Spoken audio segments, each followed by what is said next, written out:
याद रखो कि वह लोग दोहरा के देते हैं, अपने सीनों को और ऊपर से कपड़ा लपट लेते हैं ताकि अपने बातें इसे यानी खुदा से छुपा सके। यानी पैगम्बर सल्लल्लाहु अलैहि वसल्लम उनको दावत देते दीन की तरफ, तो ये लोग कानों में उंगलियां डाल लेते हैं और चद्दर ओढ़ के ये मुश्रिक लोग आपस में मशवरा कर लेते हैं कि किस तरीके से उल्टे उल्टे कामें करके इन मुसलमानों को ये जाए तकलीफ पहुँचाए और पैगम्बर को भी। तो उस टाइम पर भी अल्लाह ताला उनके साथ होता है। अल्लाह ताला को सभी बात मालूम है, छुपी हुई है, तुम्हारे दिल के अंदर की बात भी मालूम है, तुम क्या कहने वाला है, क्या करने वाला है, तुम क्या जन्नत में जाने वाला है, क्या जहन्नम में जाने वाला है, यहाँ तक अल्लाह ताला को मालूम है।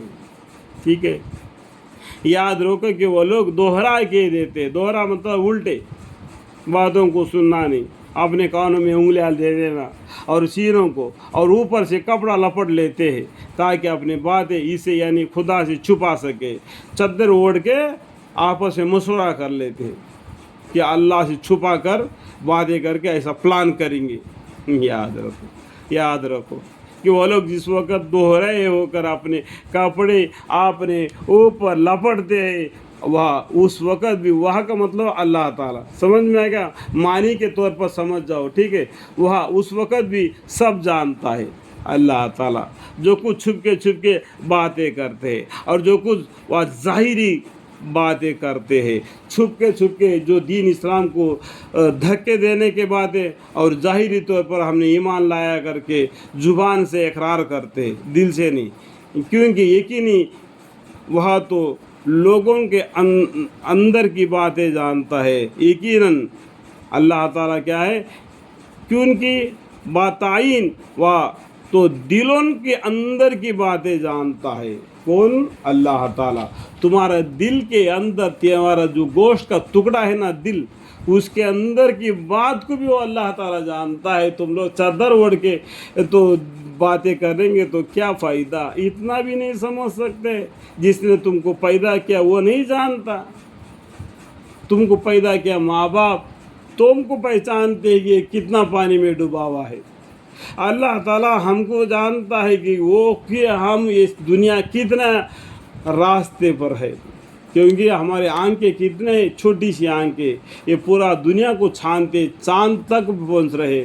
अल्लाह ताला की आँख तो पहाड़ों के बराबर है कि वो क्या नहीं जानता है, सब कुछ जानने वाला। अल्लाह के बारे में अगर अल्लाह के नियामतों के बारे में अगर लिखना चाहे तो पूरा दरकत कलम बन जाए और ये 7 समुंदर बल्कि और भी 7 समुद्र मिलकर शाही बन जाए तो ये शाही ख़त्म हो जाएगी, ये पेन भी टूट जाएंगे, लेकिन अल्लाह के आयते हाथ में नहीं आएंगे। अल्हम्दुलिल्लाह, अल्हम्दुलिल्लाह। ऐसा खुदा, ऐसा मालिक की इबादत करना जो कि हमारे लिए नाफ़ा और फ़ायदा है। गैर अल्लाह की इबादत करके अपनी ज़िंदगी को बर्बाद मत करो। कल क़यामत के दिन नाम आमाल लेके अल्लाह के सामने क्या मुंह लेके खड़ा हो जाएंगे। जिसके नाम आमाल बाएं हाथ में आए होंगे तो अल्लाह ताला कहेंगे क्या तुम दुनिया में जाके गुमराह हो गया था, क्या दुनिया करके दुनिया चाह। देखो बेजेब का कफन कब्र में आ गया, दुनिया का यही छोड़कर चलेगा। ये मेरा मेरा मेरा करके घमंड करता था, अभी क्या रह गया, तेरा कहाँ है, कुछ भी नहीं, तेरा कफन को जेब भी नहीं। यही दुनिया है, सिर्फ आम इस्तेमाली चीज़ है। बीवी बच्चे, ये मकान, ये पैसा, ये दौलत, ये कपड़े, ये शान शौकत, सब कुछ इस्तेमाली चीज़ है। काम आने वाली चीज़ वही है जो तुम्हारे दाहिने हाथ में आए। अल्लाह ताला हम सबको समझने की तौफीक अता फरमाए। कुरान के दरमियान में जो भी बातें मैं समझाने के तौर पर मानी के अलावा और भी मिला के बयान करता हूँ, इसके जो भी गलतियाँ और कोताही और हद से बढ़कर बात हो गई हो तो मुझे माफ़ फरमाए और मुझे इल्म अता फरमाए। काल रब्बी इश्रह ली सदरी वयस्सिर ली अमरी वाहलुल उक़दतम मिन लिसानी यफ़क़हू क़ौली। आमीन।